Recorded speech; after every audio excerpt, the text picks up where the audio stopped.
నమస్కారం. వ్యూస్ ఛానల్కి స్వాగతం. ఈనాడు ఎట్ 50 అంటే ఈనాడు 50వ సంవత్సరంలో ప్రవేశించిన సందర్భంగా నేను చేస్తున్న సిరీస్ ఇది. ఆ సిరీస్లో భాగంగా ప్రముఖ journalist, AP media academy chairman Kommineni Srinivasarao గారితో ఈ ప్రత్యేక ముఖాముఖిని నిర్వహిస్తున్నాను. అసలు ఈనాడులో ఆయన ప్రస్థానం ఎలా మొదలైంది, ఎలా సాగింది, మంచి చెడులు అది మీ గురించి మాట్లాడదాం. నమస్కారం అండి. నమస్కారం. అసలు ఈనాడులో ఫస్ట్ మీరు ఎలాగ ప్రవేశించారు, అసలు మీ జర్నలిజం మీద మీకు ఆసక్తి ఎలా కలిగింది? నిజం చెప్పాలంటే నాకు జర్నలిజం అంటే ఏంటో తెలీదు, ఈ రాయటాలంటే ఏంటో తెలీదు. కాకపోతే ఆ రోజుల్లో మాది ఒక పక్కనే విజయవాడ పక్కన గన్నవరం గ్రామం. కాకపోతే మా ఫాదర్ ఏం చదువుకున్న ఏం కాదు, మా మదర్ చదివించబట్టి స్కూల్కి పంపించబట్టి చదువుకున్నాం. మాకు అక్కడ గవర్నమెంట్ స్కూల్ ఉంది కాబట్టి 10th క్లాస్ వరకు చదివాం. ఆ తర్వాత లక్కీగా అప్పుడే మా ఊళ్ళో కాలేజీ పెట్టారు కాబట్టి పక్కన పాపం వేములపల్లి కోదండరామయ్య గారు అని ఆయన కాలేజీ పెట్టించారు. సో అందువల్ల చదువుకోగలిగాం. డిగ్రీ అయిపోయిన తర్వాత మాకు అక్కడ పీజీ లేదు. పీజీ లేకపోతే ఇంక మేము వెళ్ళే ఆర్థిక స్థోమత కూడా అంత లేదు కాబట్టి ఉద్యోగం నేను దీంట్లో డిస్టెన్స్ ఎడ్యుకేషన్లో ఎంకామ్ చదువుకున్నాను వెంకటేశ్వర యూనివర్సిటీ. అప్పటికి 1977కి అయిపోయింది. ఆ తర్వాత ఉద్యోగం కోసం వెతుకులాట. ఆ వెతుకులాటలో రకరకాల చిన్న చిన్న ఉద్యోగాలు, ట్యూషన్లు చెప్పడం, లేదా ఒక మన ఏమంటారు ప్రేరణ గుమస్తా గారి దగ్గర టైపిస్ట్గా, అది కూడా చాలా తమాషా ఫ్రెండ్ ఎవరు చేయరాదంటే చేయటం, ఇట్లా ఆ ప్రయత్నాలు జరుగుతూ వచ్చినాయి. అయితే ఆ దశలో ఒక రోజున నేను మా ఫ్రెండ్ ఇంకో ఆయన మా ఊరు ఆయన టీఎస్ఆర్కే ప్రసాద్ అని, ఆ తర్వాత రోజుల్లో ఆయన పెద్ద పీటీ అయ్యారు, ఖోఖో సంఘం అధ్యక్షుడు, ఇట్లా చాలా ఆయన ఆ రంగంలో పేరు తెచ్చుకున్నారు. మేమిద్దరం కలిసి గుంటూరు సైనిక్ ఎంపీ కేంద్రం ఉంటుంది, సైనిక్ సెంటర్ అనేది ఉంటుంది కదా, ఆర్మీ రిక్రూట్మెంట్ సెంటర్, అక్కడికి వెళ్ళాము. అక్కడ ఏదో గుమస్తా ఉద్యోగాలు ఇట్లాంటివి కూడా ఉంటాయంటే ఊరికి అప్లై చేద్దామని వెళ్ళాం. వెళితే మాకు ఆ మాత్రం కూడా తిరిగి ఆ రోజు సెలవట. సరే అని తిరిగి వస్తూ అయితే అప్పటికే మా ఊళ్ళో ఒక ఆయన కాకాని సాంబశివరావు గారు అని ఆయన ఈనాడులో పనిచేస్తున్నారు. ఈనాడులో పనిచేస్తూ మాతోటి కూడా ఖాళీలు ఉన్నాయని ఏదో చెప్పినట్టు గుర్తు. సరే ఏమైందిలే, పెట్టుబడి దానికి ఉంది, ఒక అప్లికేషనే కదా అని నేను ఆయన ఇద్దరం వెళ్ళాము. నేనైతే ఒక అప్లికేషన్ పెట్టి వచ్చేసాను, ఊరికి ఒక లెటర్ రాసి ఇచ్చేసి వచ్చేసాం. వచ్చిన తర్వాత నేను అంటే అప్పటికి ఆంధ్రపత్రికకి వాటికి లేటెస్ట్ డేటర్ కాలం రాస్తుండేవాళ్ళం ఎప్పుడన్నా ఊరు సమస్యల మీద వాటి మీద. అయితే అదంతా జర్నలిజంలో భాగమని, ఒక పత్రికకి ఎట్లా నడుపుతారని ఏమీ తెలియదు. To be frank, I don't know anything. అయితే అప్పుడు అనుకోకుండా అతను సాంబశివరావు చెప్పాడు, నువ్వు అప్లికేషన్ పెట్టావంట కదా, నేను రమ్మన్నారు అని, పరీక్షకి రమ్మన్నారంటే సరేలే అని వెళ్ళాను. వెళ్తే మోటర్ వెంకటేశ్వరరావు అని డైరెక్టరు, కొమ్మినేని వాసుదేవరావు గారు అని ఇంకో ఆయన న్యూస్ ఎడిటర్ ఉండేవారు. ఆయన ఏం చేశారంటే మోటర్ గారు ఒక హిందూ పేపర్ ఇచ్చి, హిందూ పేపర్లో కొన్ని టిక్ పెట్టి ట్రాన్స్లేట్ చేయమని. ఆ రోజుల్లో జర్నలిజం కాలేజీలు పరీక్షలు ఏం లేవు కదా, రాయమన్నారు. నాకు నిజంగా ఇంగ్లీష్ మీద కూడా అంత పట్టుందని నేను అనుకోను, ఏదో నాకు తెలిసినట్టుగా కొంత రాసి ఇచ్చాను. మోటూరు వెంకటేశ్వరరావును కొమ్మినేని వాసుదేవరావు అని ఇద్దరు, ఆయనేమో డైరెక్టర్, ఈయన న్యూస్ ఎడిటరు. వాళ్ళు చూసి అప్లికేషను సరే పరీక్ష పెట్టడానికి పిలిచారు. హిందూ పేపర్ ఇచ్చి కొన్ని ఐటమ్స్ గుర్తుపెట్టి వాటిని ట్రాన్స్లేట్ చేయమన్నారు. నాకు తోసిన విధంగా ట్రాన్స్లేట్ చేశాను. 4 రోజులు వరుసనే 4 రోజులు చేశారు. ఓకే, 4-5 రోజులు చేశారు. చేసిన తర్వాత పిలవాల, ఓకే కొంతకాలం కొన్ని రోజులు పిలవాల, ఓకే సెలెక్ట్ కాలేదేమో అనుకున్నా. కానీ సడన్గా ఒక రోజున మావాడు అదే సాంబశివరావు అని అన్నాను కదా కాకాని, రమ్మంటున్నారు రా అన్నాడు. సరేలేని వెళ్ళాం. వెళ్తే మళ్ళీ ఒక 4 రోజులు జస్ట్ రోజు రాయించడం ఇవన్నీ చేయించారు. చేస్తుంటే మెల్లగా అలవాటు పడతాం కదా. 4 రోజులు అయిన తర్వాత 4 రోజులు అయింది, ఇంకా 2-3 రోజులు అయింది, జీతం ఇవ్వాలి. మళ్ళీ ఉద్యోగం ఉంటుందో ఉండదో మనకు తెలియదు కదా. మనకేముంది అప్పుడు కుర్రాళ్ళం ఎక్కడోసారి, పైగా అప్పుడు ఆపర్చునిటీస్ లేవు అసలు, చాలా తక్కువ ఆపర్చునిటీస్. గవర్నమెంట్ ఉద్యోగాలు లేదంటే హైదరాబాద్లో ఏదన్నా వీటిలో గవర్నమెంట్ సెక్టార్ ఆర్గనైజేషన్స్ అప్పటికే వచ్చినాయి, వాటిలోనూ ఎక్కడికో వెళ్ళాల్సి వచ్చేది. చాలా కష్టంగా ఉండేదన్నమాట. వ్యవసాయ పరంగా వచ్చే ఆదాయం కూడా చాలా తక్కువ ఉండేది. ఈ రోజుల్లో అంటే చాలా అవకాశాలు పెరిగినాయి. అప్పుడు నేను మొహమాటం లేకుండా అడిగేశాను, ఏంటి సార్ నేను ఉండాలి వెళ్ళాలా అని. అదేంటి అన్నాడు, నాకు జీతం లేదు సార్. అదేంటి నేను ఎప్పుడో ఇచ్చేయమని చెప్పానే అన్నాడు మోటర్ గారు. వెంటనే ఆయన వాళ్ళకి ఫోన్ చేసి ఆ అకౌంట్స్ వాళ్ళకి ఇతనికి ఇవ్వండి కుర్రాడికి అని చెప్తే వాళ్ళు వెంటనే ఎంత ఆ రోజు జీతం 150 రూపాయలు. 150 రూపాయలు 5 రూపాయలు పిఎఫ్ కింద పోయేది, ఈఎస్ఐ కింద 5 రూపాయలు పోయి 145 వచ్చేది. నేను మా ఊరి నుంచి రావడానికి ఈ రోజుకి 2 రూపాయలు 2.5 అయ్యేది. అది దాంట్లో పావులా సేవ్ చేసేవాడిని. ఎట్లా అంటే రామర్పాడు రింగ్ రోడ్డు దగ్గరికి వచ్చి అక్కడి నుంచి 1 కిలోమీటరు 2 కిలోమీటర్లు ఉంటుంది ఈ రింగ్ రోడ్డు సెంటర్కి.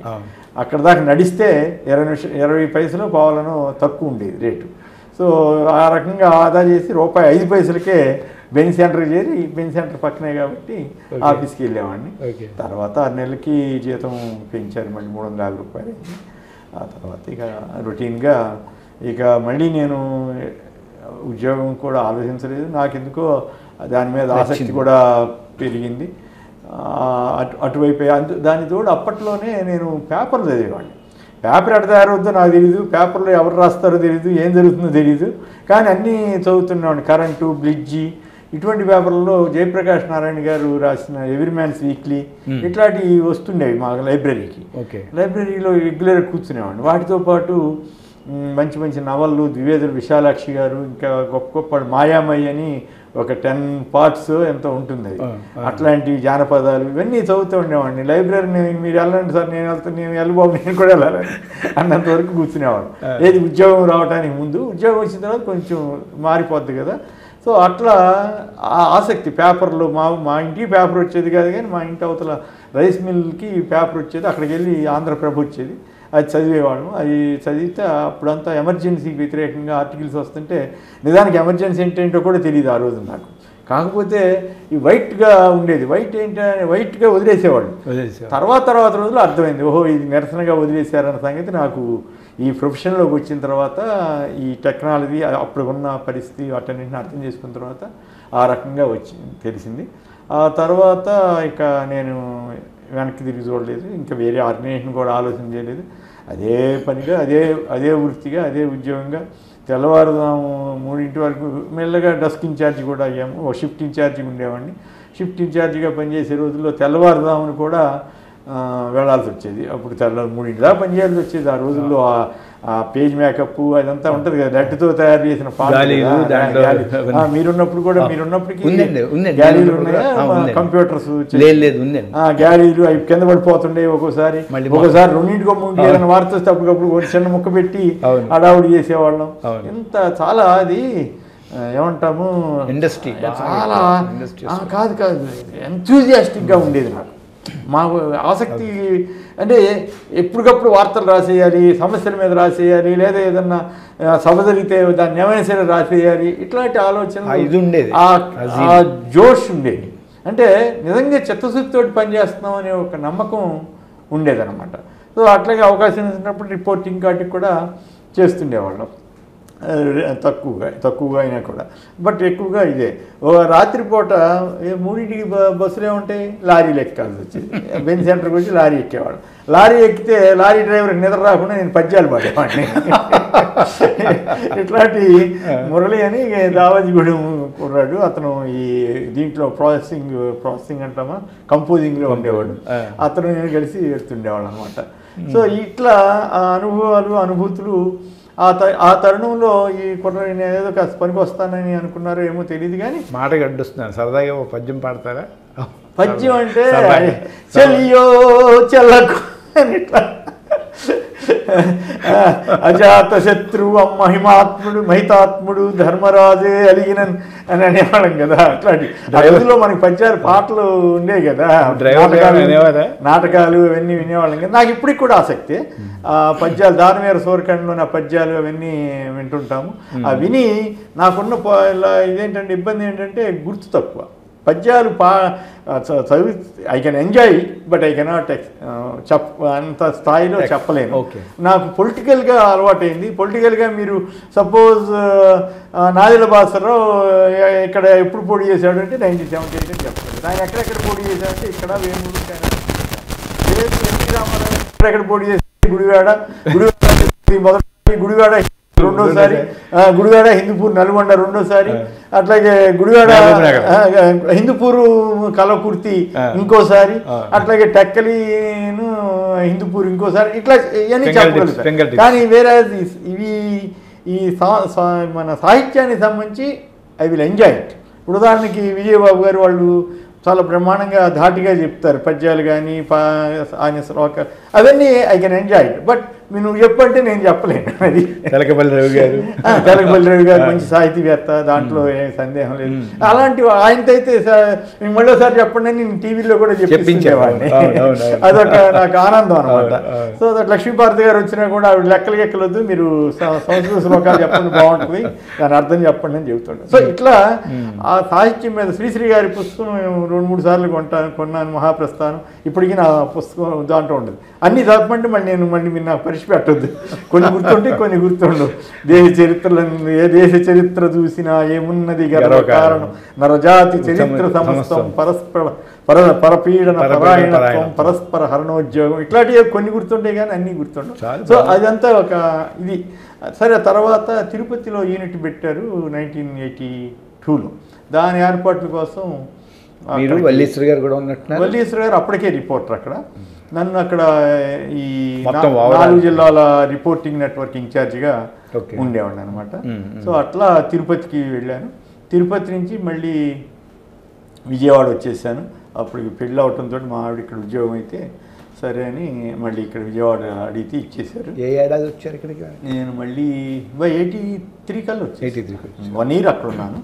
83కి వచ్చాను. వచ్చిన తర్వాత మళ్ళీ 89 వరకు ఇక్కడ పనిచేసి 89 నుంచి హైదరాబాదు 2002 or 2 వరకు అనుకుంటా, 2001 వరకు హైదరాబాదు. తర్వాత 1 year ఢిల్లీ బ్యూరో చీఫ్గా ఉన్నాను. తర్వాత మళ్ళీ అక్కడి నుంచి ఆంధ్రజ్యోతికి వచ్చాను.